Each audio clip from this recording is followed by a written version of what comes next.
Welcome back, it is me, Goose, and today I have a pretty fun video for you guys. Very recently, a YouTuber that I follow and really like by the name of SalC1 uploaded a video of himself going on TreeMC, and it's actually not this one. Uploaded a video of himself going on TreeMC, and basically what he did was he utilized dupes and exploits to hurt the game's economy and eventually cause the server to have to be closed while they either roll back the damage or undo what he was doing. So I was thinking that as a Minecraft server owner, and the fact that a lot of my players have been talking about this video lately, thought maybe we could watch it together and I could help give some insight on it. Also brought along a juice box because it's early in the morning and I need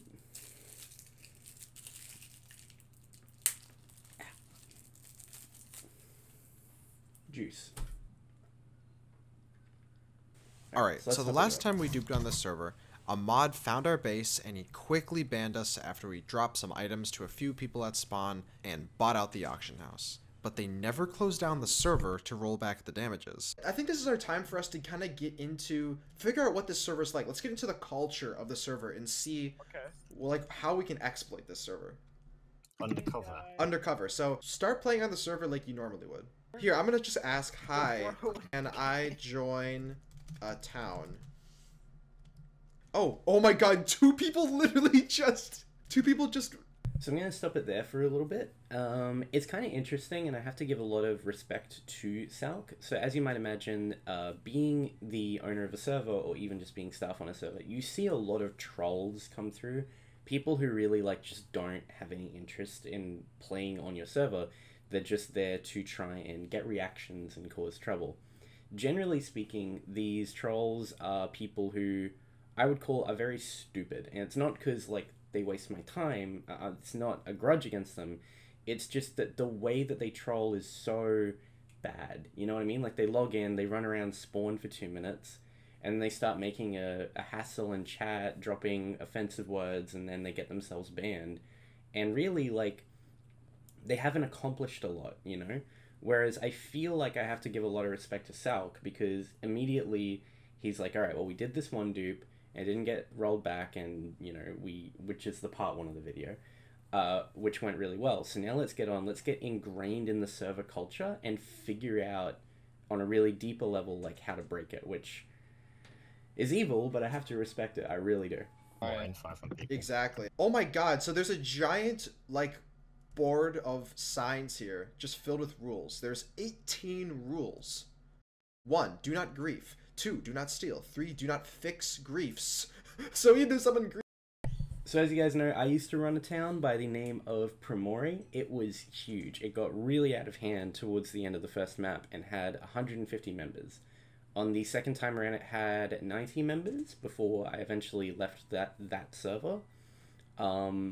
But this is crazy. Primori had 6 rules, and a lot of them were very general statements like don't be a dick and stuff like that. I will say though that Primori probably would have needed more rules if I wasn't so active. Part of Primori's success was in the fact that I was really active, but I think that if you can't contribute that, then a rule board like this might be necessary. Who knows? But this is daunting. I doubt anyone seeing this would really want to join your town. I think as a town you have to be a bit more laid back. And of course you're going to have issues, people living together is going to cause problems, but you as the leader have to mediate it. It's tough to put in set stone rules because they often just don't take context into account, which I think is really important. Oh, if you do /map, you can see the server map online. Map.treemc.net. Holy crap, that's a big world. Can I say anyone selling donkeys? And the, No, don't say that. We want to be. Oh, I found. Uh-oh, here we go. I found dead ahead. I found 2 llamas. All right, I tamed this one. Let me turn on entity speed here. Movement, entity control. That should do it. Oh yeah, I can move it. Oh, there's no mod on right now. Oh, the mod logged off. Perfect timing. So I'm going to skip ahead a little bit. So basically they need a base to sort of like consolidate all of their dupes. Like they need a lot of chest space and a lot of just space and storage in general, because they're going to be duping a lot. In the midst of that, some players found their base, and obviously they had to move, and then they found a pretty interesting oversight from TreeMC, which we'll get to in a second. Oh wait, what? The command dinmap hide works. So they discovered that they can use dinmap hide, which I am really confident is not meant to be there.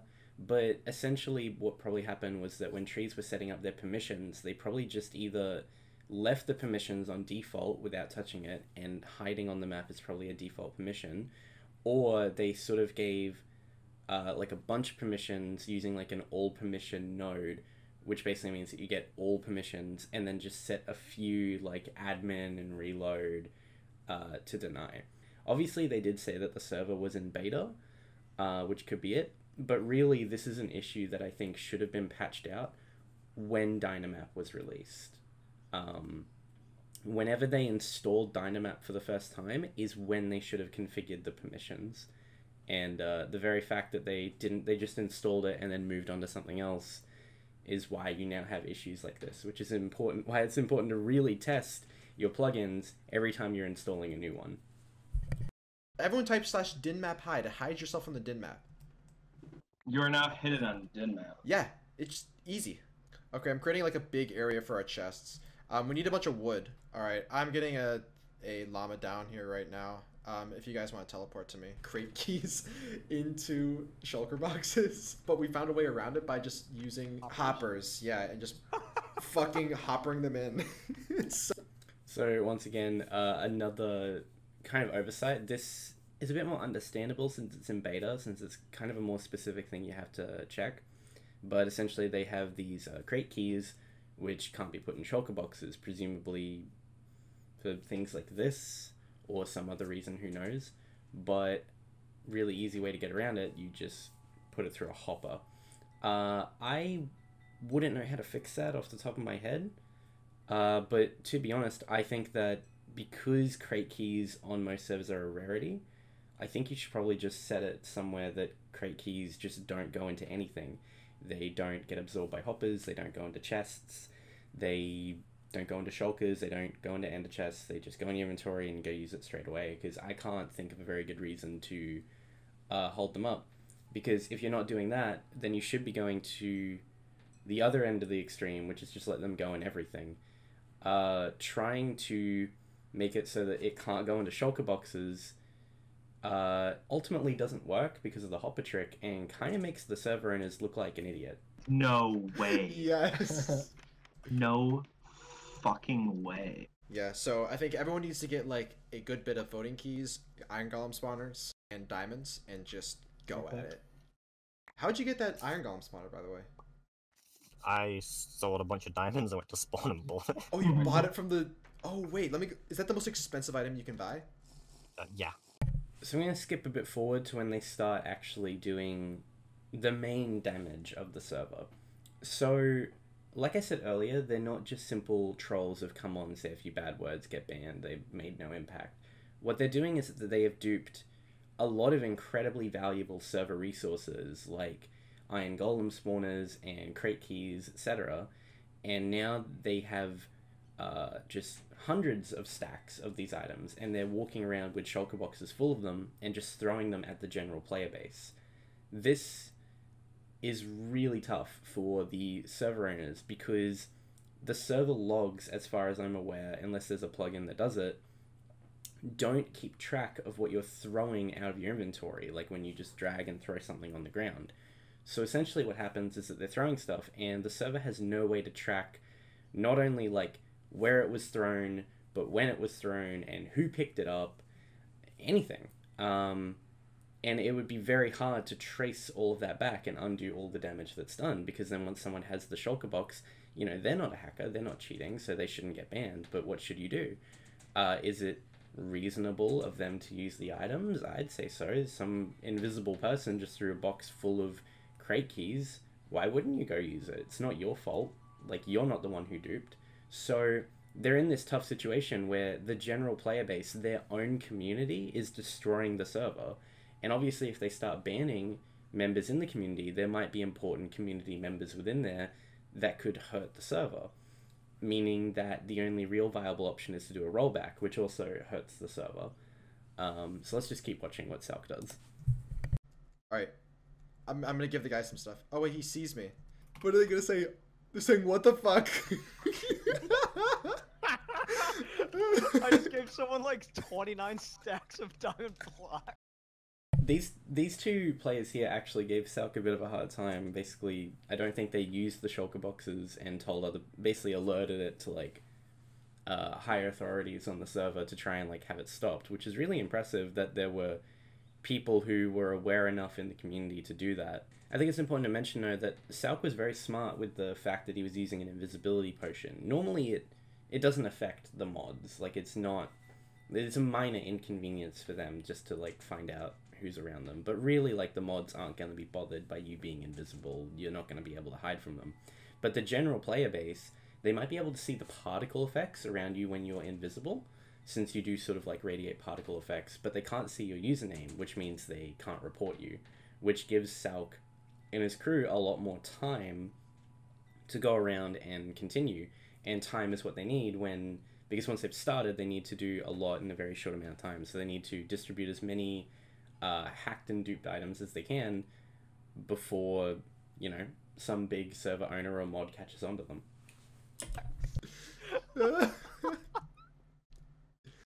These people just randomly walking around. Here you go. Furthermore, we must stop hyperinflation no matter what the cost.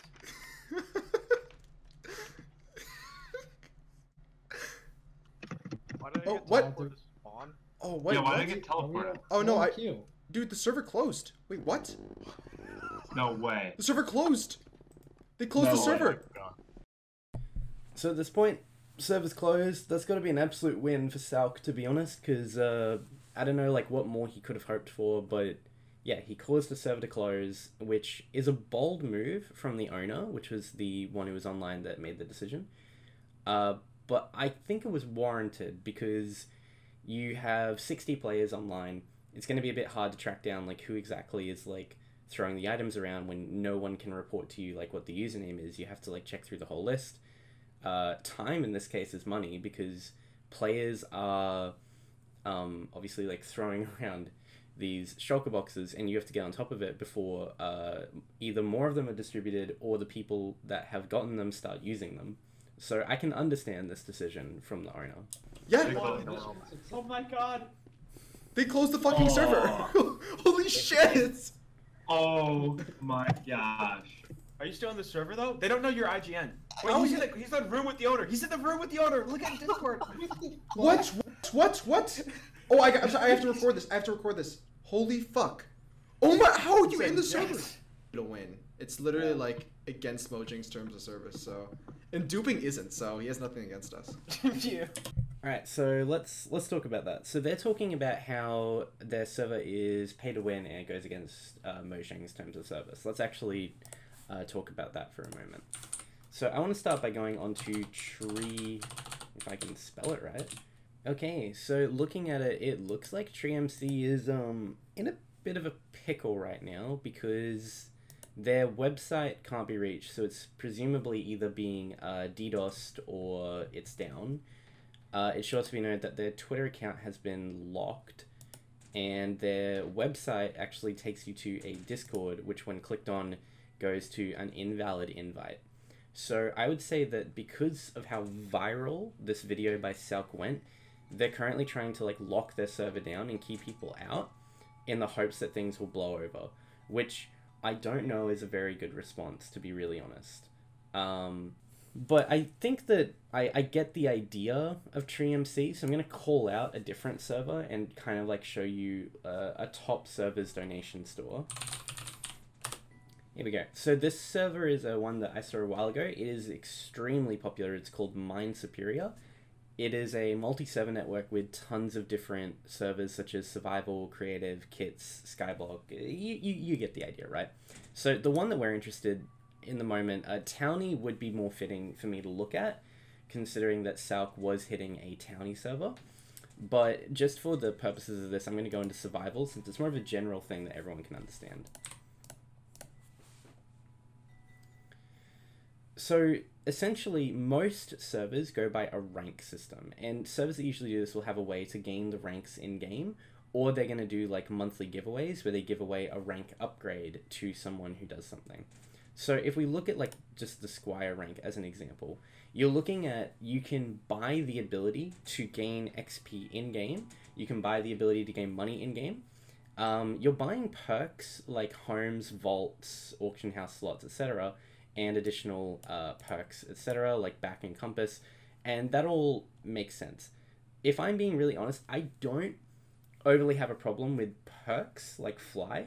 I think that we all have like our own moral compasses that we draw in the sand, and I think that on a spectrum, you could say that servers like TreeMC and Mind Superior are kind of over here, SalC is very much over here. I'm more in the middle with the philosophy that I take for my server, but I think the part where it goes a bit across the line is when you start to look at their highest ranks and you go all the way to the bottom. You're seeing here that you can basically get a royal kit, which is giving you sharpness 5 and looting 4, and you can get a pickaxe that's giving you fortune 4, which is not obtainable in regular survival. So effectively you are paying money to gain an advantage that cannot be matched by the player base, which I have a problem with, and I think that SalC also has a problem with.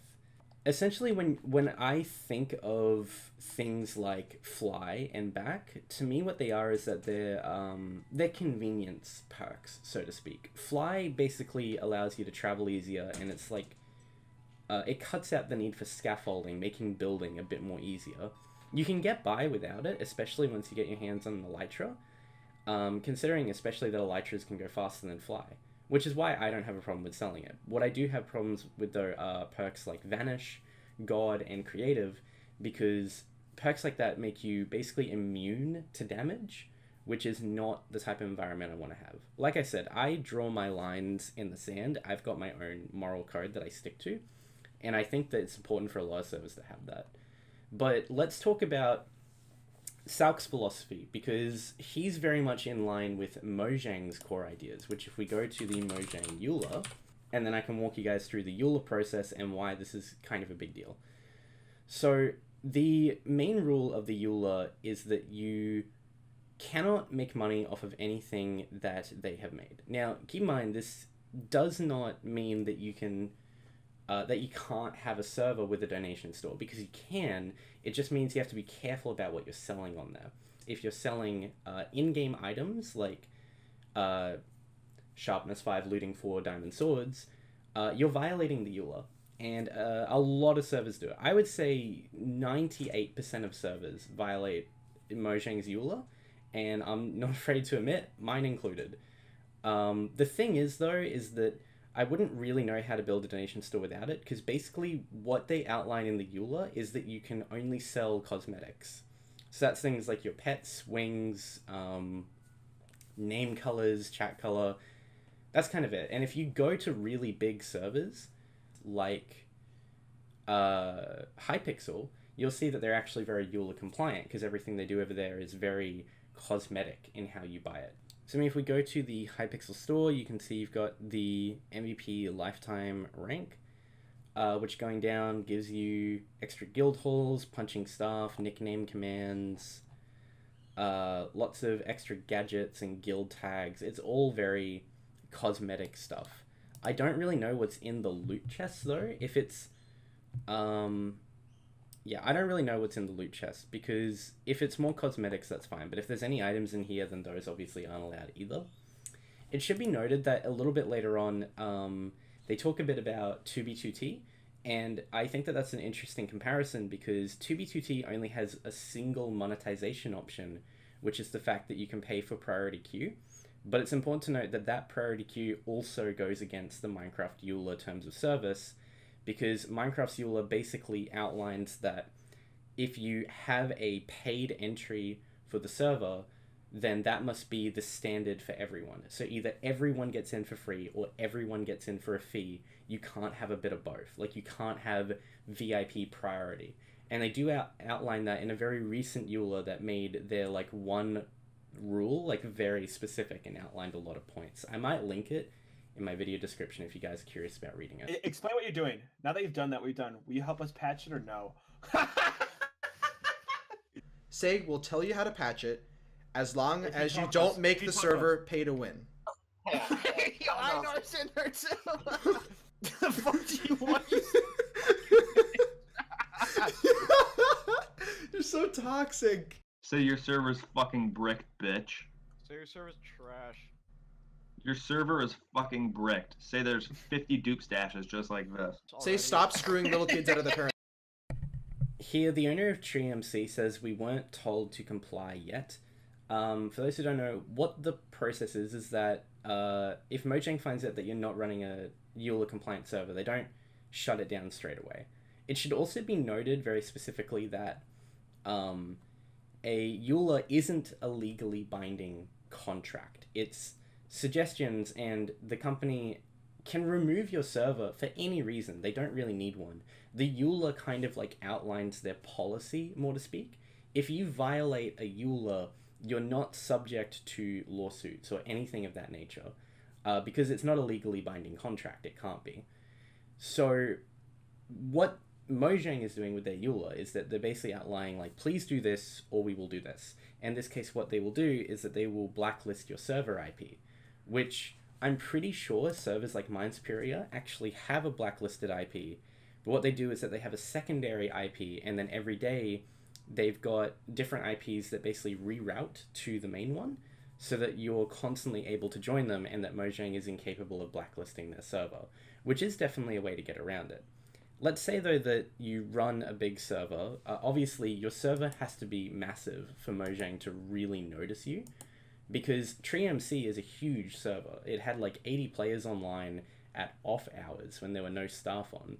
So of course it's really big, and not even they have been asked to comply yet. But if they did get asked to comply, they can either go the Mine Superior route and just keep trying to like change their IP all the time so that Mojang can't blacklist them, or they can go the other route, which is when Mojang asks you to comply, you have 30 days to change whatever you need to on the server, basically like 1 month, and then you get back to them and say, okay, we're now EULA compliant. This Tree-O owner guy, I feel kind of bad for him because he wasn't aware that he was being filmed, and he wasn't really aware that he had such a big YouTuber, or that the video that they were filming was going to become so big. I feel like if he knew, like me having foresight of the situation, I feel like I would have actually wanted to jump into a call with SalC and ask what aspects of the store were pay to win, and then ask his opinion to fix it, and try and like communicate with the community. Basically get an idea of like what the community is upset with, and then work with them to resolve it. I feel like if you have those traits, you can really show that like you're an owner who listens and is okay with change, and is okay with trying to do the right thing, especially when people like are asking you to. The thing is, though, is that SalC didn't really give him any reason to suspect that he was anything more than a troll, which is probably why Trio was just like, all right, tell us how the dupe works, and you're banned. Which is understandable given the circumstance. Truth be told, I'm really impressed that Trio even pulled them in here at all. I kind of think that, given the circumstance, with him not knowing who they were, it might have just been easier for him if he had just banned them.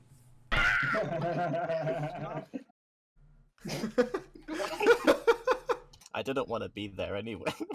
Most of our donators aren't kids. There's 2 items in here. I wonder if I can offhand him.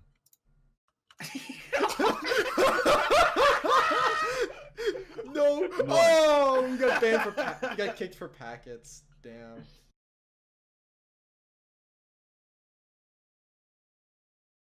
Alright, so let's talk about like the impact that this video had. This video, over the course of 2 days, received 1 million views. A lot of Minecraft players have seen it, and a lot of the people on my server have seen it and informed me about it. I've also had a couple of people on my server try out the donkey dupe, only to find out that doesn't work. Keep trying. And TreeMC has obviously taken a really big hit, which they might deserve, to be honest, whether or not TreeMC is a business or not. When I say a business, I mean a server that makes money and then the owner keeps some of it as a revenue. For Honkcraft is non-profit, so basically any money that's made by our server goes back into it, and I don't know if that's the case for TreeMC. Anyway, that's the end of the video. If you liked my reaction and commentary on this, let me know. If you want me to look at any other videos that are growing or blowing up or just anything old, go for it. I'm open to suggestions. Bye!